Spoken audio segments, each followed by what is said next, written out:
Hey everyone, Lisa here with another Wellbeing Wisdom card reading for you. And in case you didn't know, I got a couple of new decks here.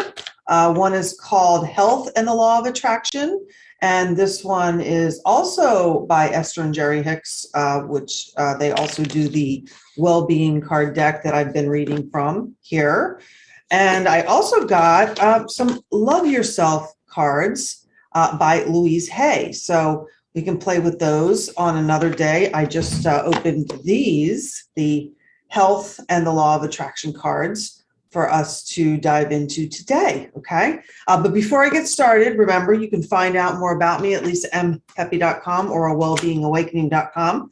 And anything I say in this video or on this podcast is not meant to diagnose or treat or cure any condition you may or may not have. Okay, take what you can from it and of course leave the rest. But these are all good cards, so I think we'll all be inspired by them, and hopefully you will get something really good from them.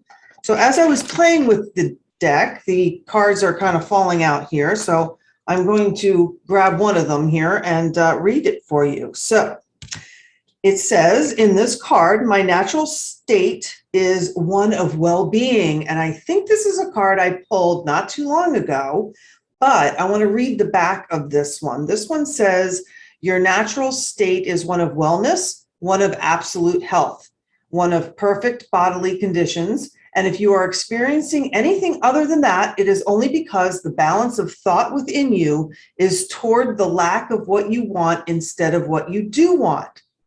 Well, that makes sense, right? Goes right along with the law of attraction. Sometimes you think you are thinking about being well when you are really worried about being sick. How true is that, right? And so feeling your way to the thoughts that promote wellness is much easier than trying to think yourself there. Wow, okay, so that's a lot, but this is what the card looks like, and it's kind of got, a little funky little drawing there, but it's really cool because it's a woman's face and goes from her mind, her thoughts, down to her heart, if you can see that there. So it's really cool. So it does go right along with what we're saying. There's kind of like a little drawing with a circle in the back of her mind, and then it goes all the way down to her heart. So my gathering on this card is basically that, obviously, we want to think ourselves well. How many times have we been ill or sick or didn't feel good, and we were going through a lot, whatever it may be, and we just think, oh, wow, if I could only get better, if I could only feel better. And at times we do things. I always encourage everyone to do things that promote wellness. Like I said, see your family practitioner. I also always recommend seeing a naturopath or some holistic practitioner along with your primary care practitioner, because I always like to have a few different insights into what's going on. So I do a little bit of, Western medicine, Eastern medicine, and a few alternative medicine things when I'm not feeling well or when I've got something that's just gone awry in my body. And for those of you who don't know me, I have been there. I had 3 years of what I like to call hormonal hell. And it took me that long to figure it out. And like I said, it was from going to other practitioners other than just my primary care and specialist, which always go to your primary care and specialist, whoever that is for you. But I am a big proponent of second opinions, third opinions, and even fourth opinions.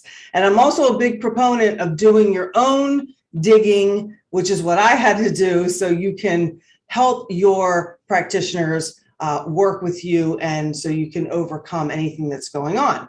And we all know that these all manifest as physical illness, but we also have the mental capacity to look at that illness from a different perspective. And sometimes we find it hard to do that because, just like the card says, we're so focused on making ourselves feel better that we're actually more focused on the sick care portion of it rather than what they used to call health care, but it's actually now sick care, right? So we want to try to just focus a little more on the health care. whether for you it's changing your diet, or perhaps, thinking positive thoughts around the food that you're eating. A lot of times I do notice, that if I eat a lot of fresh vegetables and I have a little bit of fruit here and there, I feel a lot better for it. It actually lifts my mood and gives me more positive thoughts. Not that I eat a lot of processed food, but if I eat too many foods that I feel that my body doesn't work well with my body, I notice I start to feel a little bit less happy, a little bit more bloated, maybe a little bit just blah, right? So, we can notice these things and we can make the changes physically. And then that will in turn also help our thoughts to lean more towards healthier thoughts, or getting healthy thoughts and being healthy thoughts. When you're sick, I know the last thing you want to do is, look something up and figure out things for yourself, or read a book, or whatever it is for you. But I find that it does help if they're all geared towards a solution, or they're geared towards, helping you to feel better. Even if you don't want to do it or read it at that moment in time, I suggest that you at least, like I used to go to bed and I used to say I can't get past like a page or two before I fall asleep, back when I had my hormone hell going on, but I still did it. I made sure I was reading a couple pages every night in some of the books that I had gotten on the subject of the hormonal health, thyroid issues, and everything that was going on with me.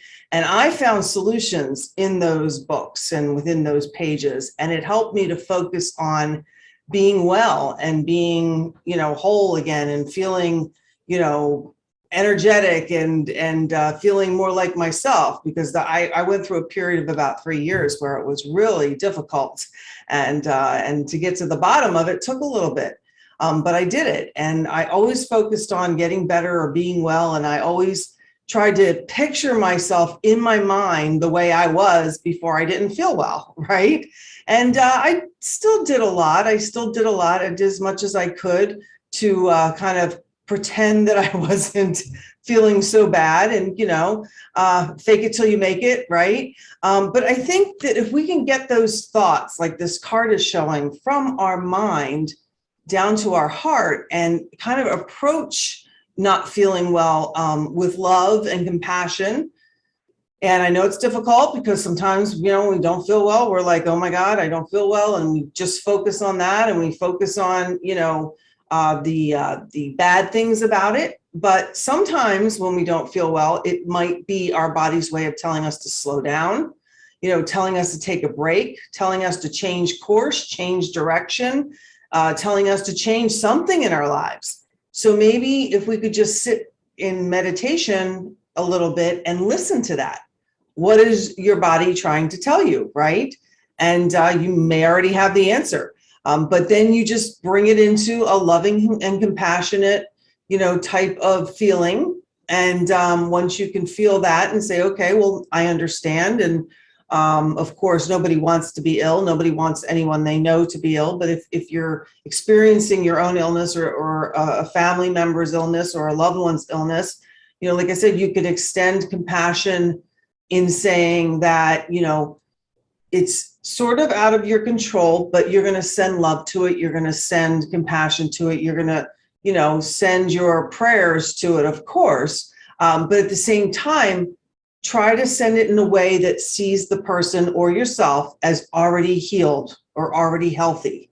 And it's like a little bit beyond positive thinking. Like, positive thoughts are great, but it's actually feeling those thoughts and being able to feel that, your natural state is one of well-being, just like the card says.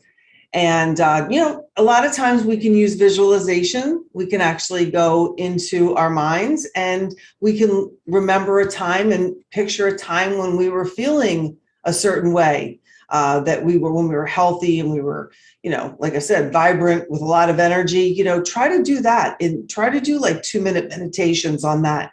And that way, once you are thinking that, or I would say just kind of mulling that over in your meditation, you can bring it down and feel it in your heart, the love of, yourself and how you were feeling at the time, or how a loved one was doing certain things or feeling at the time. And we can hopefully push that energy out and expand it. And hopefully it will help us to feel better, and it will help our loved ones to get better. Now, like I said, everyone is on their own journey, so we don't have complete control over that at all times. However, we want to look deeper if it's our own illness, because we want to see what are the energetic blocks or the energetic feelings that might be preventing us from feeling better, might be preventing us from, getting to that next level of health, whatever it is for you. And just try your best to make certain changes in a loving way and in a caring way, and take those good thoughts from your mind and bring them down into your heart. And like I said, kind of, visualize surrounding yourself with love and compassion and caring, and see if that helps. And that can also be for if you're just feeling a little down one day, maybe you're in a bad mood, whether you're grumpy or frustrated or a little bit depressed, whatever it is for you, we can still do the same thing. Stop and take a breath. Do a little visualization of a time when you are happier or feeling better, and try to bring that down into your body and feel that feeling and sit with it. And like I said, feel love around it. And hopefully that will penetrate, every fiber of your being, and give your cells some love to go on and heal themselves, because the body is actually a miraculous healer, and we are also miraculous healers. However, there are certain times that we're going through trials and tribulations in our life. And like I said, we all don't know why that happens, except for it is part of the journey and part of being human. But if we can discover how to at least make ourselves feel better in the moment, I think that will carry a lot with our bodies. Like, it'll carry it forward into a more healthy state of being, which is where we all want to be. So on that note, again, visit me at lisambpepe.com and wellbeingawakening.com, and definitely focus more on your natural state, being well-being, being well-being, and just try to maybe discover why you might be holding on to certain illnesses or certain ways of doing things or certain perceptions around, not feeling well or not being at your best self. There are always reasons. And if you'd like help with that, of course, go on over to lisambpepe.com, and you can go up on the coaching page and the tabs at the top, and then you can click on and get a session with me over there. So until the next well-being wisdom tip, I hope you all practice your natural state of well-being, and you have a great rest of your day or week or evening or whenever it is you're watching this. Okay, then, bye for now, and be well.